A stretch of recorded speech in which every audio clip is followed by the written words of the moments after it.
Hi everyone again, and today I want to tell you about the memory solution for Nikon ZR.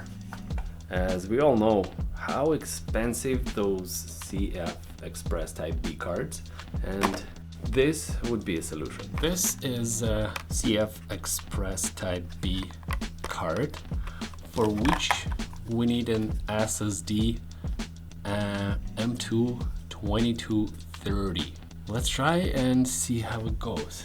This SSD was recommended by the manufacturer of a CFExpress converter, so I'm assuming this sub-rent will work perfect, and converter itself.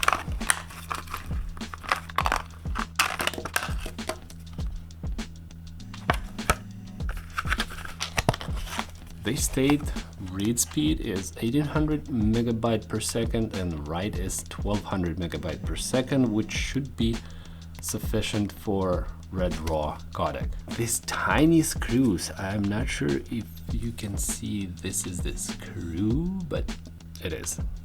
I don't know what material is that, but it feels like aluminum for better temperature, like heat dissipation. I went for 2 terabytes because that's the best value for $1.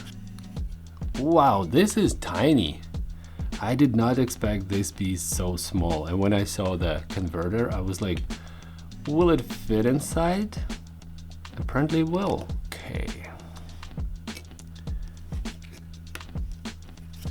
And this looks a little dirty.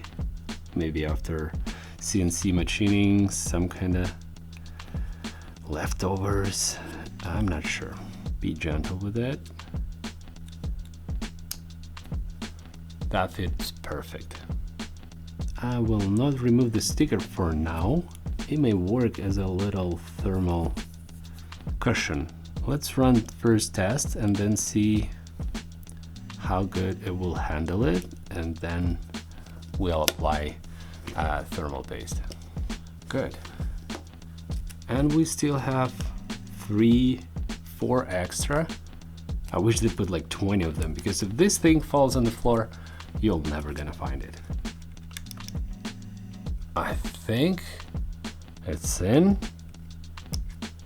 Okay, it's not pushing it up as easy as I would expect it. I guess that may be a little inconvenience. Let's see if we can activate red raw recording with this memory card. Okay. R3D, 6K 60 FPS, and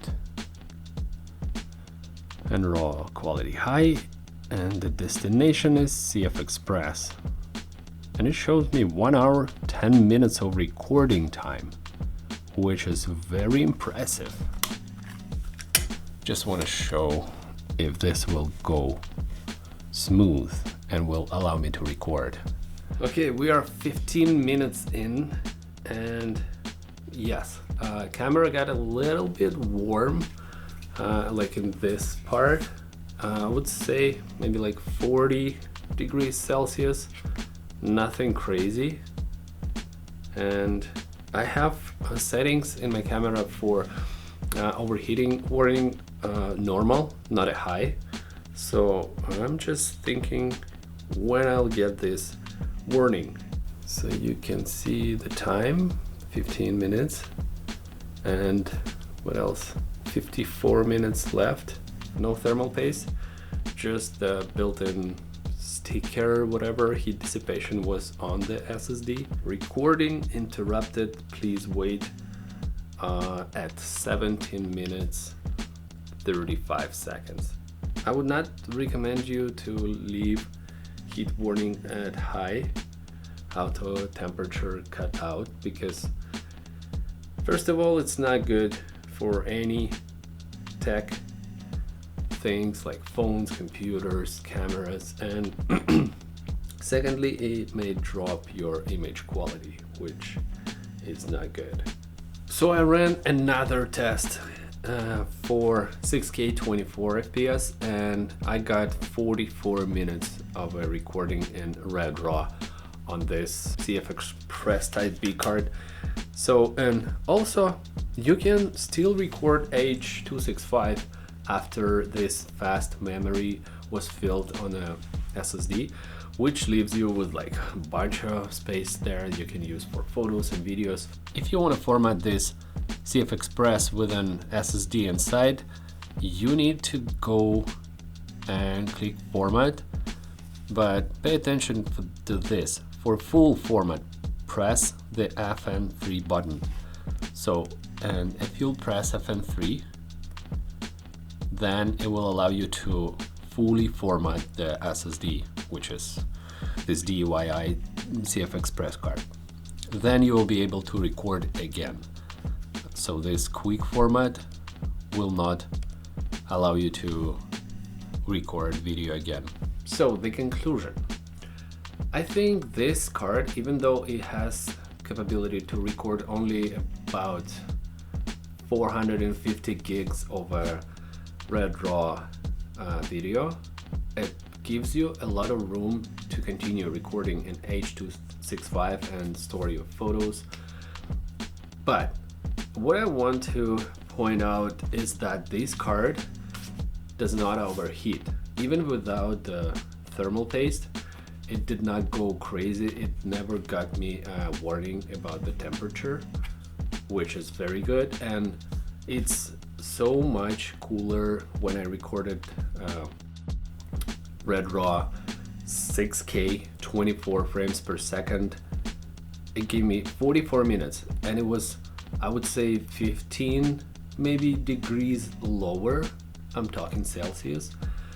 So it's pretty useful, and I don't think we're shooting like 6K every day. So for 4K at 60 FPS, it will give you even more recording time. So I think that makes a lot of sense. And the price is total around 400 Canadian dollars. And this CFExpress card kinda does its job, and I can recommend this. So if you're looking for cheaper solution but with the ability to record Red RAW, just go for it. I'll leave all the links below, and if you have any questions, ask in the comments below, and subscribe to the channel. It helps, and see you in the next one.